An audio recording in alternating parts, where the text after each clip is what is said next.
I had to do that. So, hi. I definitely approve of that. Yeah, yeah, I expected you to. I mean, it's the perfect intro, so I kind of had to. Yep. Well, you can introduce the series since this is yours. Yeah, it was my idea. So we're I the just own so you. yeah, you own my soul. We're the So Far Untitled Podcast. We're totally getting a name sometime in the future, guys. Yeah, it's coming. Don't worry. Yeah. My name's Jaden. And introduce yourself, pleb. Yeah. No one knows who I am. My name is Riley. This is going on your channel. Yep. No one knows who I am. Yeah, so that's fun. So what we're doing today is we're gonna talk about one album and one film. I think we're about to do this.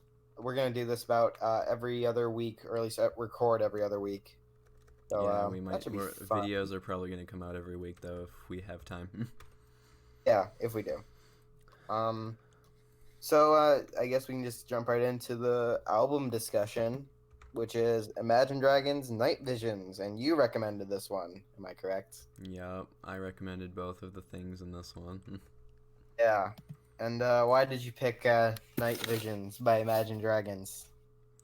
I mean, Imagine Dragons is like the first, uh, really music I ever got into, which I think is the case for a lot of people. If you're born in like 2005 or 2004, you heard like Radioactive when you're like 7. You were like, oh, this is like such an awesome song, you know. Mm-hmm. Same with like Fall Out Boy around that time. They had like the My Songs Know What You Did in the Dark and shit like that. Then It's like that. Then there was a point where like on public TV they'd play music and I'd just record Radioactive and then blast it at 100% and just Nice. scream it. Yeah. Then my mom would yell at me. But those Yeah, I days feel are like over. that everyone to a point where everyone has a differing opinion on Imagine Dragons.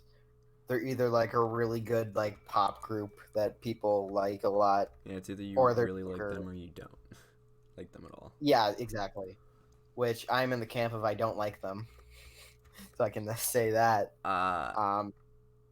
At this point, I like Night Visions. I think it's a really good album, but like later on, I don't know. Yeah, it wasn't like I don't like anything really. from what I past heard Smoking after Mirrors. Night Visions.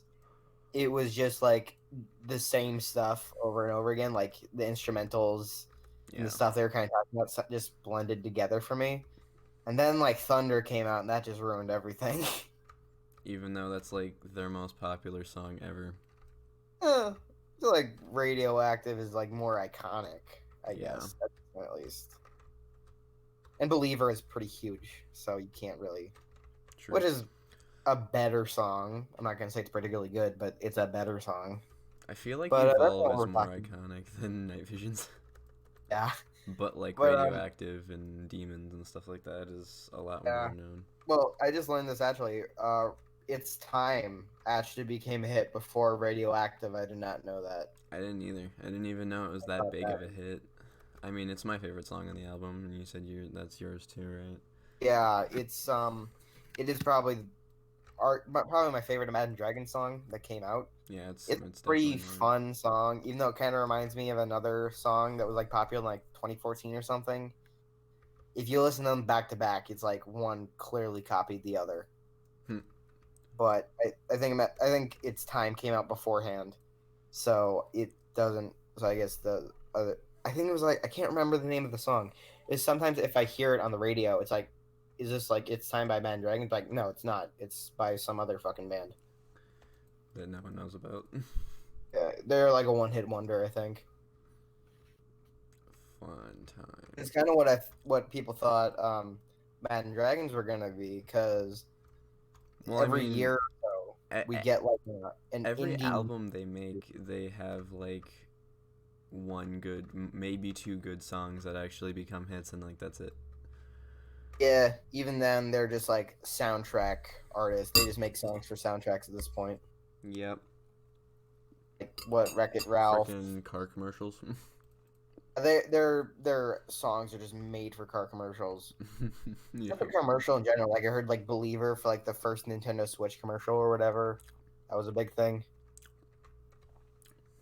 And it was just they just pretty much sell their souls to these companies and just like put them in commercials. That's how they make their money. So what are your thoughts on Night Visions as an album? I think it's overall good, but at the same time kind of unmemorable. Like the only songs I really remember off of it are Radioactive, Demons, It's Time, things like that. Just like the singles. Yeah. Otherwise I don't really remember Yeah. much.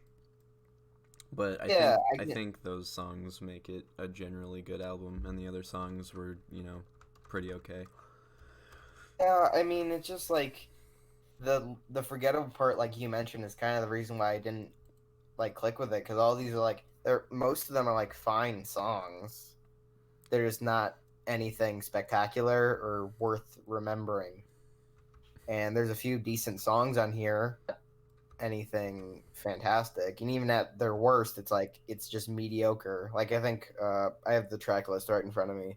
Yeah, I'm pulling it up. Underdog was probably like the worst song, but that's just like it's not even that bad. It's just like, oh, these electronics don't really mix well with this like guitars and shit. It just kind of falls apart, but it's not like worth remembering and how bad it is. Oh, something we totally forgot. But On Top of the World. That's yeah, my favorite. that was another one. Song. Yeah, I forgot about that. I don't even think that was a big hit. I think that's just one song that like I think charted it was pretty big. low. It charted kind of low, but just like one of those things that the radio clicked on too. That happens a lot now, especially since most of the most famous songs are like trap songs. Yeah. The radio does not want to play that. For some, like the really white radio stations don't like that shit. I'm not wrong. Yeah, but unless it's like Post Malone or Drake, then you're not getting played on that shit. Yeah, I'm looking at it right now, and there's 16 songs. I only remembered 4 of them. No, there's 12. I listened to the normal version. I think you listened to the deluxe edition. Yeah, probably.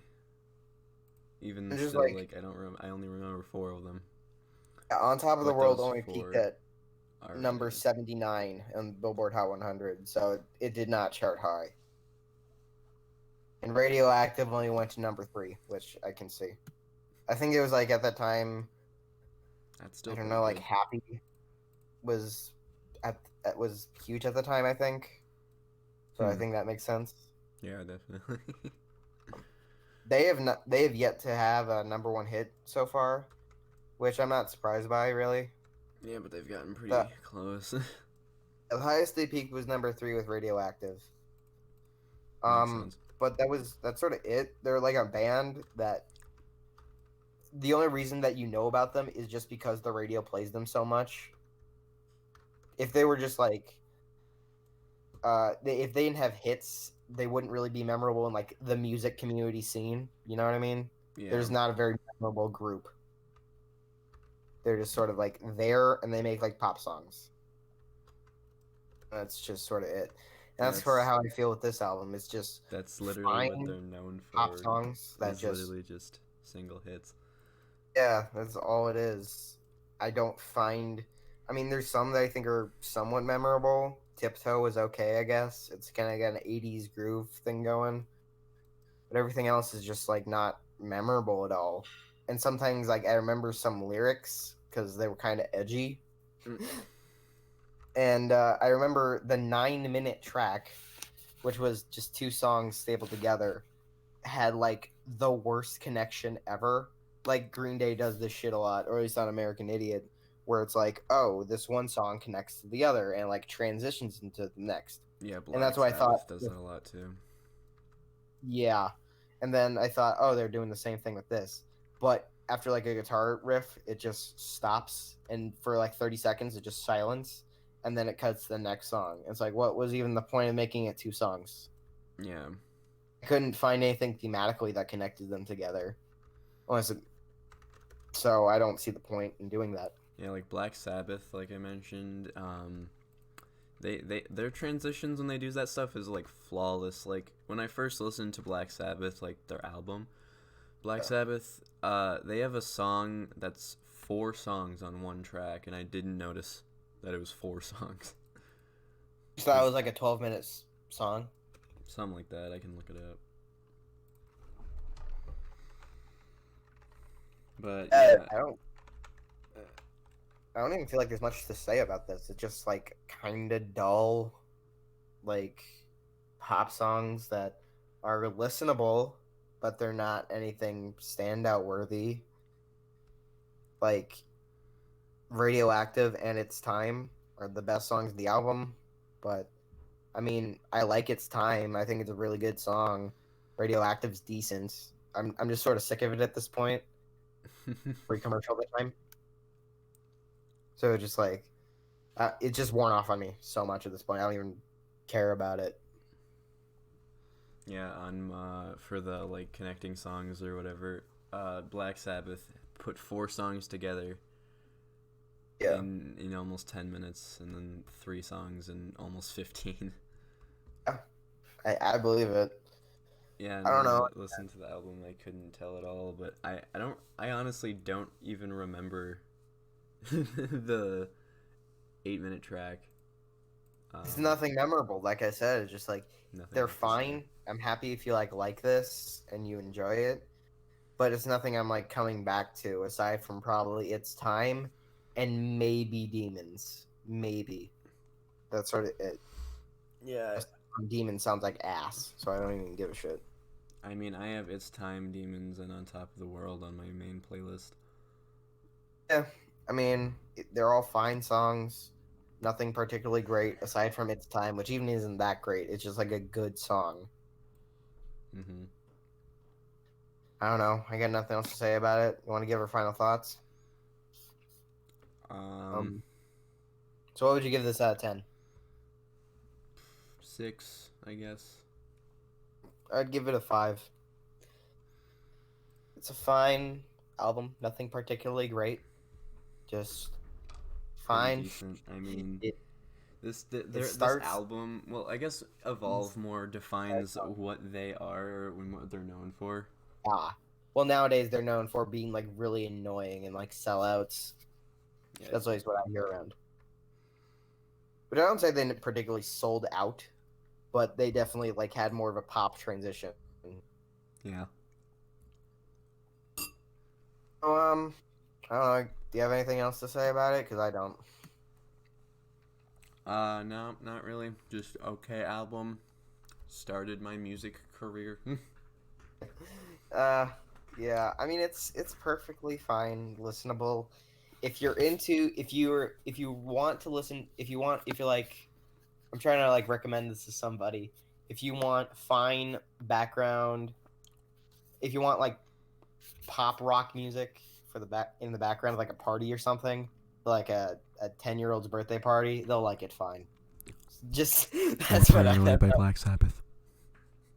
Yeah, it's a better substitute. That's what you should do. Yeah, if you just want fine background music, play this. But if you're looking for something like with substance, I doubt you're gonna find it here. All right, next topic, we have the movie recommendation, which is you've gone on record saying it's your favorite movie of all time. Oh, yes.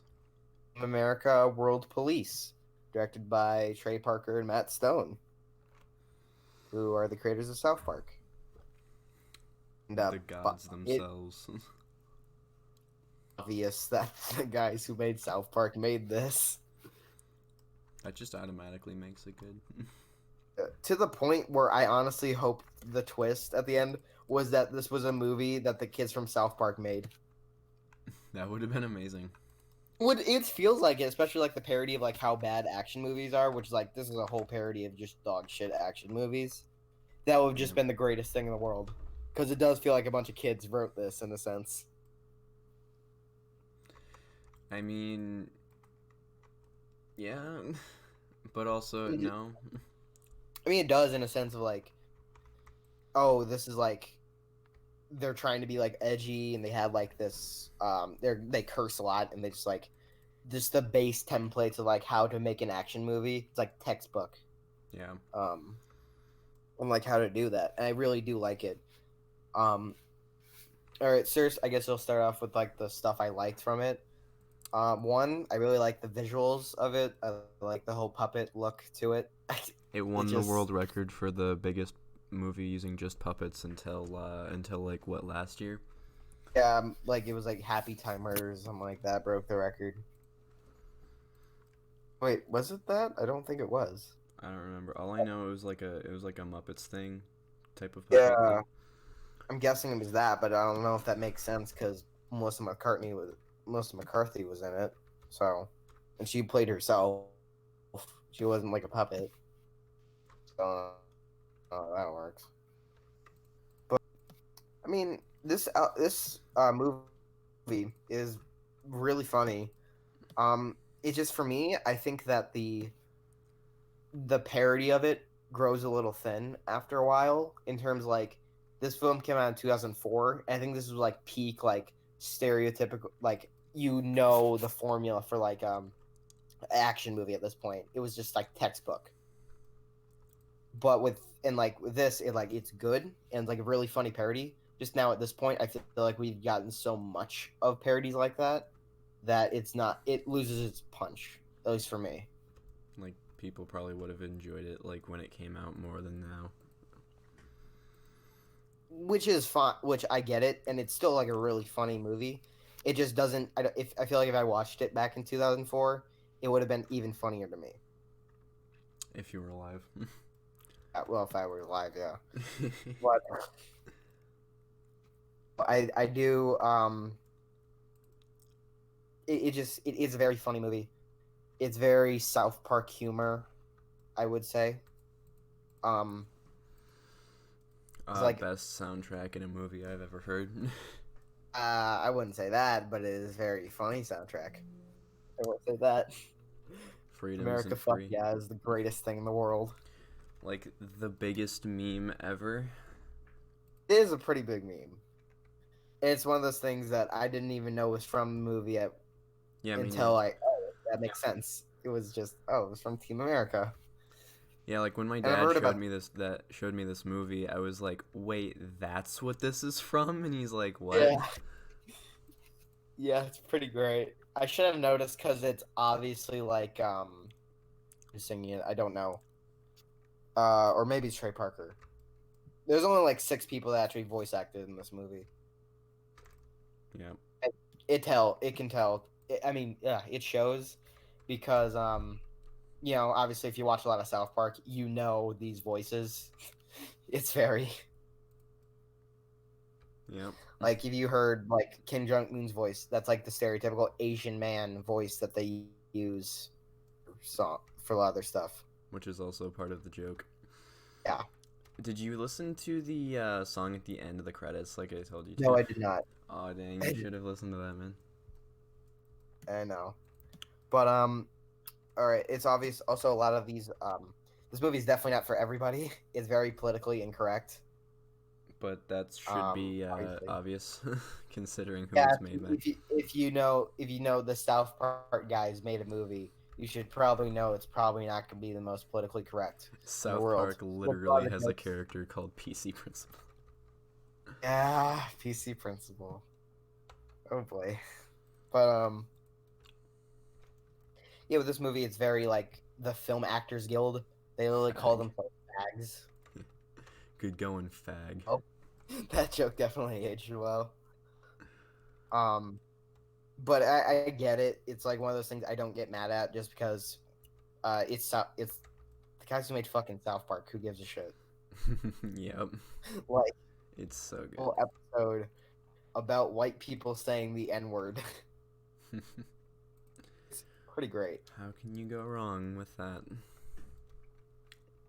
The soundtrack is very good, as you said. It's aside from like meme worthy, it's I don't think it's really something I come back to. in terms of like, oh, I listened to this on my own just because it's that funny. But it is very like memeable, and like if I'm watching it, I would totally get enjoyment out of it. It's very enjoyable, just nothing I really come back to. Freedom costs $1.05. Yeah. Yeah, missed the mark. Like Michael Bay missed the mark on Pearl Harbor, which is pretty true because that movie sucks. And fuck Michael Bay. Never seen it. It's 3.5 hours long, and it's so boring. Jesus Christ. They were kind of offensive. It was kind of offensive too, because they showed like the Japanese like bomb the hospital, which is like near Pearl Harbor, which is something they actually refused to do in real life. That was fucked up. That's fucked up. But we're getting off topic. Just fuck Michael Bay. But it's a very funny movie, very quotable, I noticed. Yeah, when I was looking up stuff on like opinion on the movie, that's what most people said, is that it's like the most quotable thing. It is very much. It's like Scott Pilgrim in a sense, where it's like there's so many just quotable lines, just because either there's that funny or they're just like so dumb that it sticks out in your brain. It's and I love quotable movies. That's just the greatest thing in the world to me. I don't think I liked it as much as you did. Oh yeah, definitely. Definitely. Yeah. I know it's your favorite movie. I gave it a 7 out of 10 on Letterboxd. I definitely enjoyed it. I'll probably see it again at some point. It just like I'm not like foaming at the mouth to see it, and it wasn't like the funniest thing in the world. It was just like pretty funny. And if you like South Park like I do, you will enjoy it. But it's nothing in particular where it's like, oh god, this is like life changing. Like I was just dying of laughter the whole time. It wasn't that. It was just like I got like some good laughs and some chuckles out of it, and that was sort of it. Yeah, I didn't enjoy it as much as the second time I watched the movie. I probably liked the movie as much as you did. Time when I watched it the second time, but when I did watch it for the first time, I was like dying of laughing. It gets better on rewatch, is what you're saying. Yeah, that's saying a lot because most comedies don't do that, at least for me. Yeah, so that's the first thing my dad told me when that's we one of those watched it. Movies like Spider-Verse or the Lego Movie or Scott Pilgrim, where it's like once you watch it again, you get so much more out of it. Mm-hmm. Even then, I've only seen Scott Pilgrim once, but it's like I can already tell if I rewatch it, I'm gonna get so much more out of it. Well, I mean, the second watch is like an art form, because the first time you watch it, you're like, focusing on what's going on. Right. But the second time you watch it, you're able to pick up on other things because you already know what's going on, so you don't really have to pay attention that much. Again, this movie, who gives a shit about the plot? I mean, the plot is literally 9/11 times 1,000. 1,356. Yep. And then Kim Jong-un is a cockroach. Yeah, and literally. Yeah, that aged the best. That's the best thing that aged in this movie. But I don't know. It's very like, it's a parody movie, obviously. Like if you've seen like a really bad action movie, you know what this is parodying. Like we've all seen it, and I think we can all pick up on what the parody was. Like it's blatantly obvious. Like you have the person who died in like the first scene, and now like the girl is very like heartbroken about it. You have the guy with like the dark, depressing backstory who has like this power, but he doesn't like because it's something he tried to happen in his past, shit like that. So if you like parodies like that, you're gonna like this fine. I got raped by cats. Yeah, the funny thing, I was watching this movie. I was watching this movie, and I get a notification on my phone because Chris Stuckman just did a review of the movie Cats. I went to see the play. Oh God. I've never seen the play Cats, and I'm not going to see the movie Cats. I am not seeing that shit. Come on, man. Gotta become part of the culture. I totally want to see Jason Derulo as a cat. Really want to see that. Yeah, that's He's so great. great. Ooh, what you say? I can't. Okay, it's time to end this. The final thoughts. What would you give this out of 10? Gee, I wonder what you're gonna give it. I'll say a 9. Oh, really? Okay, I'd give it a 7. Like I said earlier, it's a very funny movie. Not something that I'm like foaming at the mouth to rewatch, or it's not like peak comedy for me. But if you like South Park, you're gonna South Park, and I enjoyed it. But if given the option, I would watch the South Park movie over this. My last thoughts about it are I want to learn Turkestanian. Yes, that's like one of the hardest languages to learn.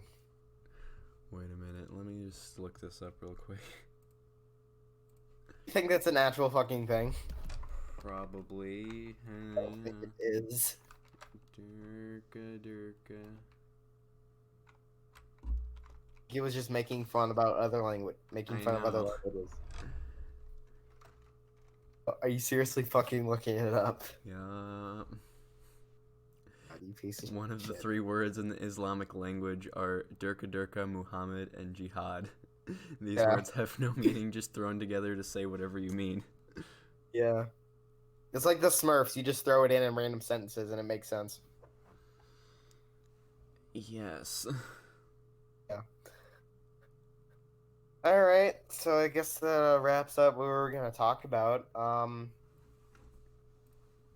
Yeah, this is probably a really bad podcast, but you know, it was fun. I had fun.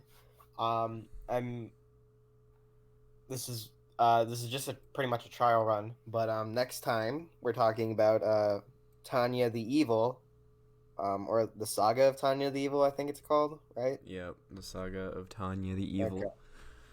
All right, I have not seen it yet. You have. You said it's your favorite anime. Yep. By the way, we're doing show recommendations like every other episode. So just remember, this man is a fucking weeb. So he's gonna request a lot of anime. Hey, my first movie wasn't an anime movie, so you can just shut your mouth. That's true, but that was your favorite movie. Yeah. So I'm not that much of a weeb because my You don't favorite like a lot movie of is anime movies. literally American themed. Yeah, I pointed that out last night. But just saying, you're gonna recommend a lot of anime shows, I'm gonna guess. Yep. And some anime movies to torture me, because I know you're gonna do it sometime. But I'm gonna do the same to you, because I'm gonna recommend Akira sometime in the future. Yep, I know. And you're also gonna recommend Cowboy Bebop. Oh, we've already agreed that we're gonna do that, like, by the time the Netflix show comes out. Yep. So, yeah, that's first. Next time it's Tiny the Evil. I have not seen it yet, so I'm excited to see what it's all about. I think you're gonna like All I know is World that War II with magic. lollies. Oh yeah, evil lollies in World War II with magic. Except Germany doesn't have Hitler, so. I feel like I should watch it subbed because I don't trust Crunchyroll with dubbing now. I think they it's just pretty take good. so long at this point. They have Funimation actors. It's not Crunchyroll. Oh yeah, but Crunchyroll's the one that owns the rights to it now. Funimation, they don't have it, so. But it's still Funimation voice actors. Yeah, exactly, and they lost their deal, so I severely doubt they're gonna get those voice actors back. Because when they had. I mean, I watched it dubbed and I thought it was fine. I'm not saying that. I'm just saying, like, I don't trust Crunchyroll with dubbing new shows. Like, I doubt that ReZero is gonna get a dub on it, at least for months on end, at least. Yeah. When season 2 comes out, so I'm gonna watch it subbed probably, and I'll probably check out the movie also, which you have not seen either. Yep. Oh, that should be fun, interesting discussion. The episode after that, I recommended Post Malone's Hollywood's Bleeding, and Under the Skin, starring Scarlett Johansson. So that's fun. So I guess that ends the podcast. Anything else left to say, Riley? Are you done? I'm done. Okay. My final words are Durka Durka Muhammad Jihad. I'll see you next time.